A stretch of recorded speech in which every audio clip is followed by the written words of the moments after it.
Edmundo, buenos días y bienvenido. Buen lunes. ¿Cómo te va? Muy buen lunes, Carmen. Bien. Estamos. Con el gusto de estar aquí contigo. Igualmente, muchas gracias por estar aquí. Y bueno, conversábamos en este momento sobre la trama en cuestión del huachicol fiscal, del huachicol, del caso Bermúdez Requena, del caso de la diputada de Morena, de un conjunto de informaciones que están pues cercando, digamos, a figuras asociadas con el oficialismo y que están realmente pues inquietando del tamaño que puede ser todo esto.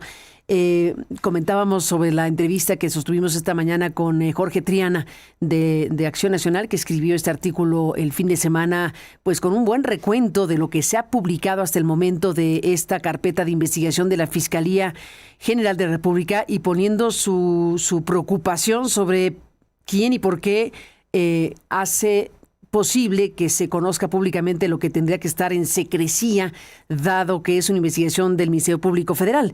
Pues todo junto, ¿no? Todo junto, y la verdad, muy buena entrevista. Jorge Triana se ve que no solamente tiene por encima la información, sino ha entrado al análisis cuidadoso de la misma y pone en evidencia de los problemas que se están viviendo. Pero, como bien mencionas, día a día aparecen más y más y más cosas, ¿no? Por un lado, todo este entramado del huachicol fiscal, ¿qué tanto información si existe en este expediente? ¿Quién filtró el expediente? Pero por otro lado, el gobierno norteamericano no baja la presión encima. Lo que decías bien de la exalcaldesa Rosarito, Baja California. Recordemos que ya el gobierno norteamericano había retirado la visa a la gobernadora y a su esposo. O sea, ahí hay una trama, una continuación de un hilo en donde fue primero a la cabeza del Ejecutivo Estatal, pero ahora el mismo gobierno norteamericano va sobre una diputada federal que tuvo un puesto de responsabilidad ejecutiva y otros tantos que están ahí en un municipio del estado de Baja California. Y quién sabe qué más hay alrededor de esto. Entonces no estamos frente a hechos aislados, puntuales, regionales, sino, híjole, me cuesta mucho trabajo decirlo, pero parecería una conducta, una forma de hacer gobierno o de aprovecharse de la posición de gobierno para hacer negocios privados, o lo que tampoco se ha hablado mucho al respecto, Carmen, ¿qué tanto de ese dinero no solo terminó en bolsillos de personas o en grupos de personas, sino fueron a financiar campañas políticas? Fueron a financiar la promoción de ciertas figuras para ciertos puestos, y este dinero no solamente contradice la famosa honestidad valiente que fue, recordarás, lema de campaña de Andrés Manuel López Obrador, sino además permea a la vida pública como dinero ilegal que pudo haber estado en las campañas políticas. Y no estamos hablando del 24, estamos hablando durante el gobierno de López Obrador, sobre todo en las elecciones intermedias del 21, que llevó a algunas figuras a puestos relevantes en las gobernaturas de diferentes estados de la República. Es decir, estamos frente a un escenario en donde no se midieron en términos de lograr el control político del país, independientemente del origen de los recursos que se estaban utilizando para financiar campañas políticas. Y sin duda, mucho terminó en bolsillos de diferentes personalidades, ¿no? Ahora, y esto está permeando no solamente a exfuncionarios, sino a personas que siguen ocupando posiciones, y además a personajes cercanos a la familia de Andrés Manuel López Obrador. Mi pregunta aquí, más allá de que se analice con mucho cuidado los expedientes y ojalá y se proceda, bueno, con un poder judicial como el que acaba de reconstituirse a partir del 1 de septiembre pasado, tendríamos, o por lo menos yo no quiero hablar en plural, tendría mis serias dudas hasta dónde se va a llegar, sino además el factor político. Dejemos el lado judicial, con todas mis dudas alrededor de la eficacia que puede tener la impartición de justicia en este nuevo sistema judicial. Pero el lado político, ¿hasta dónde puede llegar la actual presidenta de la República en estas indagatorias sin tocar a personajes que son pilares fundamentales en la gobernabilidad de la 4T?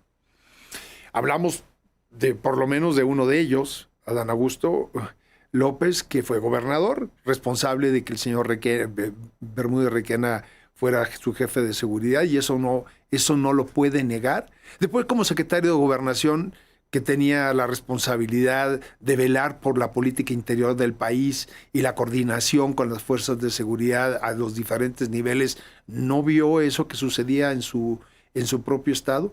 Y ahora encabezando, y bueno, perdón, me obvié un paso, fue aspirante a la presidencia de la República. ¿A la candidatura? A la candidatura, o sea, un personaje con esa trayectoria, con la cercanía que el mismo López Obrador presumió que tenía en relaciones de amistad con él, no vio este conjunto de hechos a lo largo de todos estos años de lo que estaba pasando en su propia entidad, para que el mismo Andrés Manuel López Obrador no viera lo que estaba pasando en su propio estado.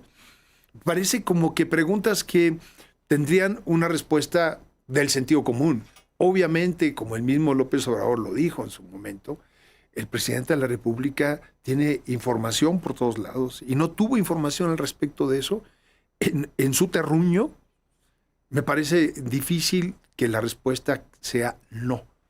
Y entonces, o fue omiso o fue permisivo, igual que el caso de Adán Augusto López, quien ahora tiene dificultades incluso para coordinar a la propia bancada del Senado, en donde se ha filtrado que hubo ya reclamos específicos. Se decía de cómo se integraban las comisiones, pero también se filtró que por qué no daban una explicación de lo que él sabía sobre los incidentes de inseguridad en el estado de Tabasco.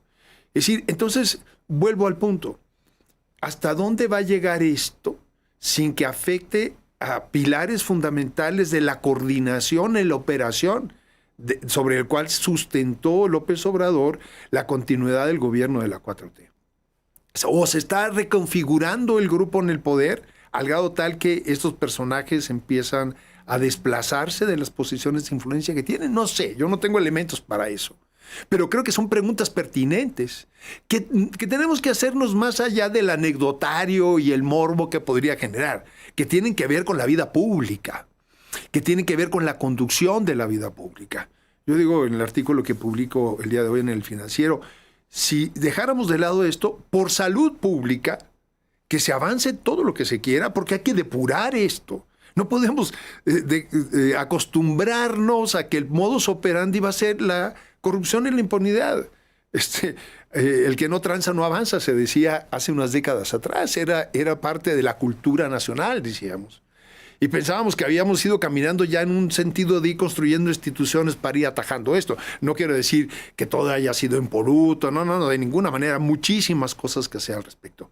Pero parece que el que no tranza no avanza volvió a caernos sobre la cara como parte de un gobierno que se vistió de que iba a combatir la impunidad, la corrupción, sin límites, fuera quien fuera, y ahora está entrampado en todo eso y no puede culpar, al neoliberalismo, no puede remontarse ni siquiera 8 años atrás. Bueno, seguramente la retórica los va a llevar a eso, y ahorita comentamos al respecto, pero ahora es responsabilidad directa en estos últimos 7 años.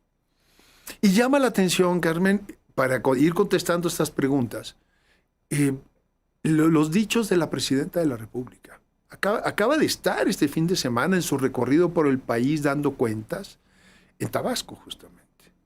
Y ahí volvió a defender al expresidente, acusando de que se trata más bien de una cuestión de venganzas políticas, de celos políticos de los opositores. Pero esto, ¿de qué manera puede ocultar, puede justificar lo que está en esos expedientes que ahora son públicos? O sea, no estamos hablando de que alguien inventó. Alguien filtró una carpeta de investigación que se ha ido conformando por la actual autoridad para un propósito que ya veremos en qué culmina el resultado de estas investigaciones. Pero estamos hablando, ahora sí, de sus propios datos, no de otros datos. Y estamos hablando, por otro lado, de la presión del gobierno norteamericano que poco a poco va poniendo más fichas sobre la mesa.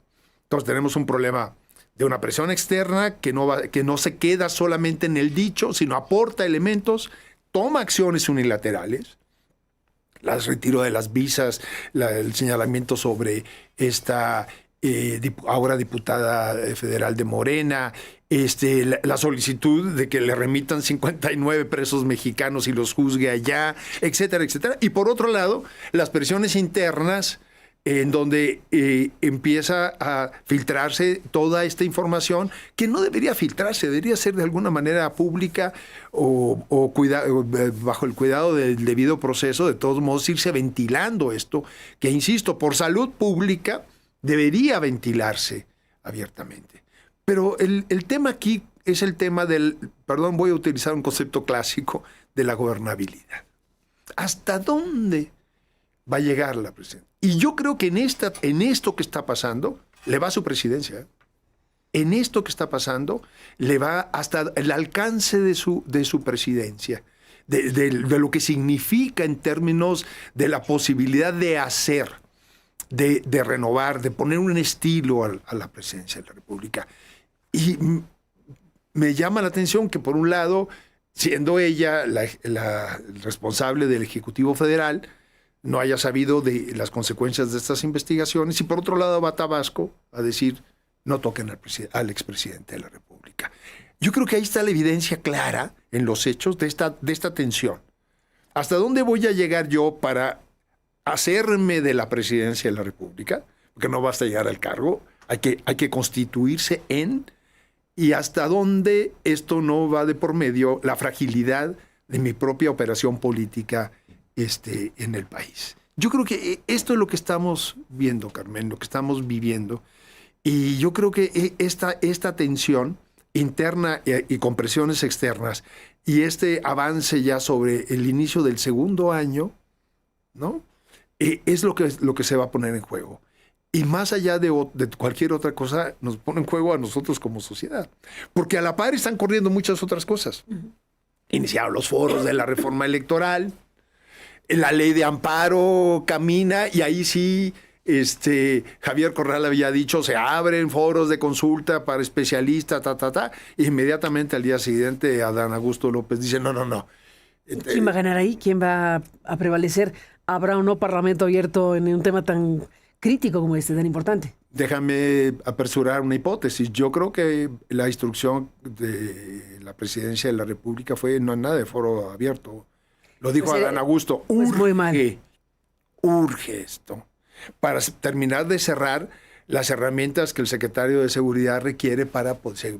Reingeniería le llamaron. Reingeniería. Y que forma parte... No queremos discutirlo, ya lo tenemos previsto, ya no estén dando lata, ¿o qué? Sí, ¿Cómo es yo esto? creo que ¿No sí. son dueños del país? A ver, viene desde septiembre del año pasado, noviembre del año pasado, con todas las reformas, con todas las atribuciones que se le dieron a la Secretaría de Seguridad Pública. Imagínate. Con todo lo que es la identidad digital ahora, en fin, que cierra. Yo creo que esto de la ley de amparo, yo no soy especialista en la materia, ya lo dirán los constitucionalistas y los expertos, pero creo que viene a cerrar toda esta plataforma para fortalecer las tareas, con el pretexto de fortalecer las tareas de seguridad del Estado, ¿no? Pero también le da una fortaleza política de intervención sobre la vida ciudadana al aparato del Estado muy grande.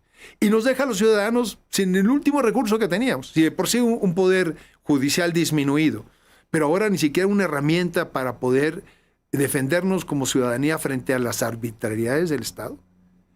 Sí, entonces están corriendo muchas cosas en paralelo, ¿sí? Por un lado, todo esto que mencionábamos de cómo está emergiendo evidencia sobre la corrupción en el actual gobierno y en el gobierno de López Obrador. Y por otro lado, reformas que avanzan para concentrar aún más el poder y darle herramientas para una intervención sin posibilidad a la ciudadanía de defensa. Yo creo que estamos ante un escenario muy grave en donde están corriéndose en paralelo muchas pistas. Ni más ni menos. Pues Edmundo Jacobo Molina, seguiremos hablando y gracias por estar aquí. Muchas gracias a ti, Carmen. Muy buena semana. Buena semana para ti.